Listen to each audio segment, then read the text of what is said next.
नीरस सा जीवन हुआ, नीरस सा जीवन हुआ, गायब रुचि उल्लास, आओ कर लें कुछ नया, बदलें जीने का अंदाज, बदलें जीने का अंदाज। नमस्कार साथियों, स्वागत है आपका संप्रेषण में एसएस में। मैं हूं आपका दोस्त डॉक्टर एसएस त्रिपाठी। साथियों, आज बात जीवन जीने के नए अंदाज के बारे में, कि हम यह जानें कि अगर ज़िंदगी में कुछ नया नहीं कर पा रहे हैं तो अपने जीवन जीने का अंदाज बदलकर कुछ नया कर सकते हैं।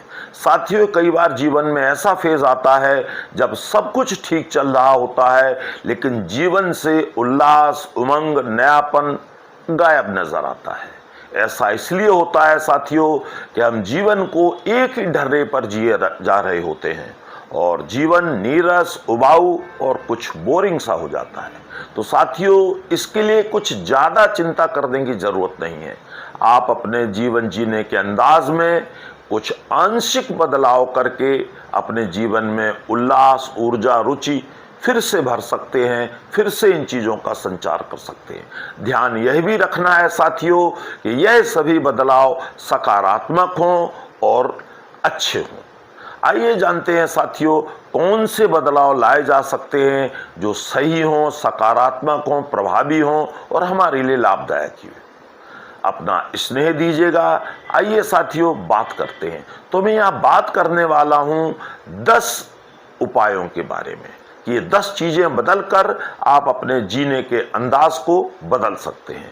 तो नंबर 1 हम बात ये करेंगे कि आप रोज कम से कम 2 घंटे के लिए बिना मोबाइल के रहने की आदत डालिए, और इसे कम से कम मैं समझता हूँ यह आदत आप 1 महीने करके देखिए। इसके बाद आप देखेंगे कि आपको नए सकारात्मक प्रभाव दिखने शुरू हो जाएंगे। नंबर 2 साथियों, यह बात है कि आप जो रूटीन वाली चाय कॉफ़ी रोज लेते हैं उसके स्थान पर कोई अलग पेय पदार्थ लेकर, चाहे वो हर्बल टी हो, छाछ हो या कुछ और हो, लेकर देखें। और यह बदलाव साथियों आप कम से कम 1 सप्ताह करके देखें, फिर असर देखिए।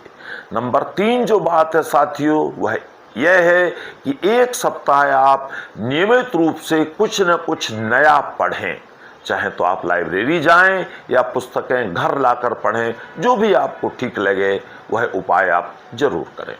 नंबर 4 साथियों ये है कि आप अपनी रूटीन भाषा से हटकर, जो भाषा आप सामान्यतया बोलते हैं, उसके स्थान पर घर पर कुछ दिनों कोई नई भाषा बोलने का अभ्यास करें जो आपको आती है। वो आपकी अंग्रेजी, उर्दू, पंजाबी, संस्कृत, हिंदी, जो भी भाषा आप रूटीन के इतर बोलना चाहें उसका अभ्यास करें, और यह अभ्यास आप कम से कम 15 दिन करें, उसी भाषा में घर पर बात करें।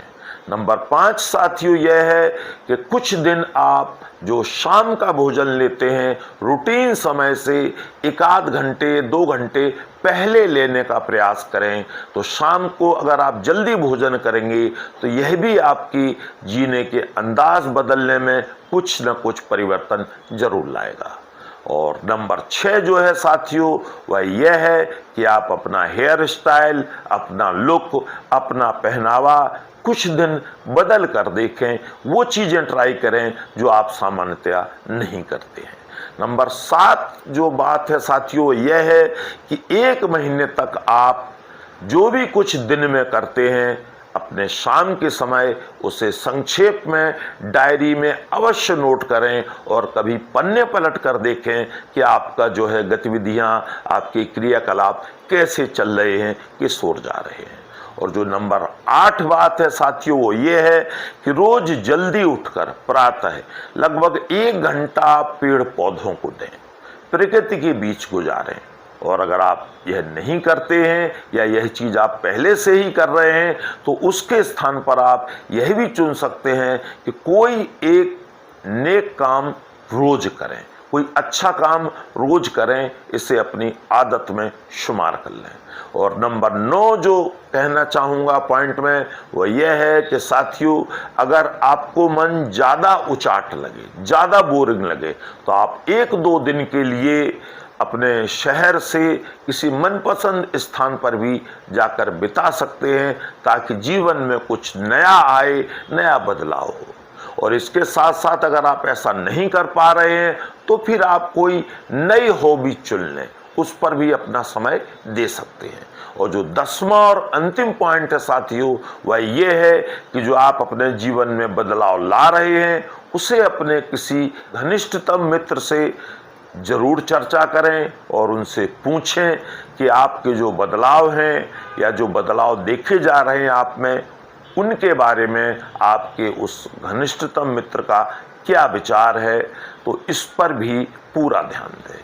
और एक खास बात साथियों मैं और करना चाहूँगा इन तमाम बदलाव के बारे में कि यह चेंज साथियों आप अपने लिए कर रहे हैं, चाहे आप महिला हो चाहे आप पुरुष हो। अतः घर या बाहर के लोगों से आप ज़्यादा अपेक्षा ना करें, घर परिवार के लोगों पर ज़्यादा बोझ न डालें। एक सामान्य तौर पर ये आपको बदलाव करने हैं, इसके लिए दूसरों को परेशान करने की ज़रूरत नहीं है। ये बदलाव आप अपने लिए कर रहे हैं और इसलिए मैं समझता हूँ जब आप ये बदलाव करें तो अपने अनुभवों से हमें ज़रूर अवगत कराएं, ताकि हम आपके लिए ऐसे ही खास कंटेंट पर फिर कोई दूसरा कार्यक्रम लेकर आ सकें। जल्दी ही मिलते हैं। नमस्कार।